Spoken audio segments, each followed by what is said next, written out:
तुम नाखून से खुरचकर अपनी हथेली से नाम मिटा भी लो, लेकिन अपने चेहरे से उस कालक को कैसे साफ करोगी? आप यहाँ पर क्या कर रही हैं? आज तो आपको अपने घर में होना चाहिए था। मैं यहाँ क्या कर रही हूँ उससे फर्क नहीं पड़ता, लेकिन तुम्हें यहाँ नहीं होना चाहिए था। तो आप यहाँ पर मुझे ये बात बताने के लिए आई हैं? नहीं, मैं तो तुम्हें रायत की मंगनी की मुबारकबाद देने के लिए आई हूँ।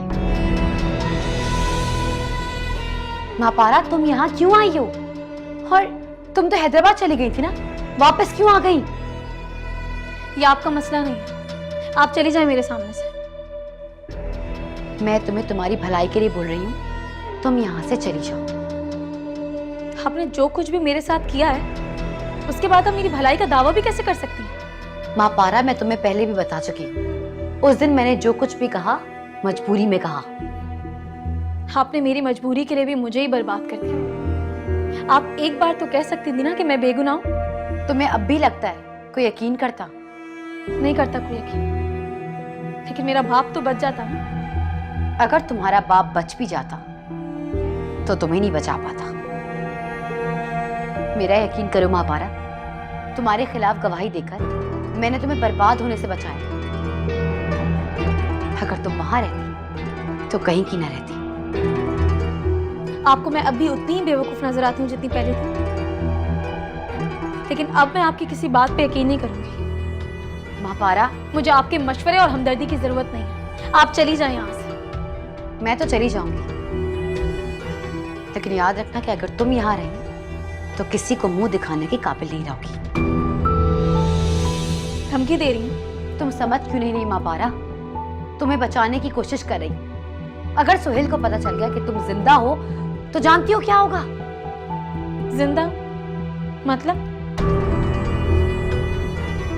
वहां सबको लगता है कि तुम मर चुकी हो। और ये झूठ भी यकीनन आपने ही बोला होगा। तुम्हारी भलाई के लिए बोला था। मेरी भलाई? वाकई? सुहेल तुम्हें पागलों की तरह ढूंढ रहे थे। इनफैक्ट तुम्हें ढूंढने के चक्कर में वो हैदराबाद तक चले गए। हैदराबाद? लेकिन मैं तो वहां कभी गई नहीं। इसीलिए तो सुहेल के आदमी तुम्हें पागलों की तरह ढूंढ रहे थे। अगर मैं उन पे ये जाहिर ना करती कि तुम मर चुकी हो तो वो तुम्हें कहीं से भी ढूंढ लेते हैं।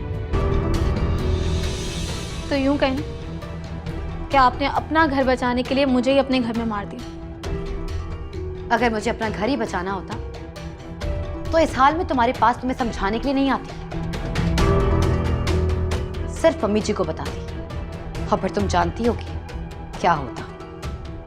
वो क्या करती ये मैं नहीं जानती, लेकिन फिलहाल मैं इतना जरूर जानती हूँ कि मेरे पास इस घर के अलावा रहने की कोई और जगह नहीं है। देखिए सुलेखा भी, ये आज भी जज्बाती हो रही है, लेकिन आप तो समझ रही हैं ना कि मैं क्या कह रही हूँ। समझाएं इसे। आप फिक्र नहीं करें दुल्हन बेगम, हम चले जाएंगे यहाँ से।